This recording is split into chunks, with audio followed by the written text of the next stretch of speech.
Chia seeds weight loss drinks recipe.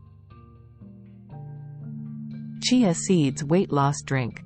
Welcome to our channel. Today, we're going to share with you a simple and nutritious recipe for a chia seeds weight loss drink.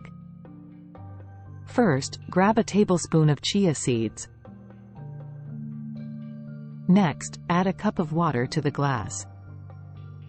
Now, squeeze the juice of half a lemon into the mixture for a refreshing twist. For a touch of sweetness, add a teaspoon of honey or maple syrup. And for some extra flavor, a pinch of cinnamon works wonders.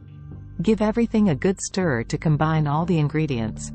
Let the mixture sit for about 10-15 minutes until the chia seeds form a gel-like consistency.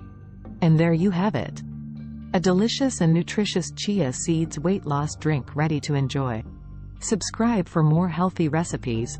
Don't forget to subscribe to our channel for more healthy recipes and wellness tips. Thanks for watching.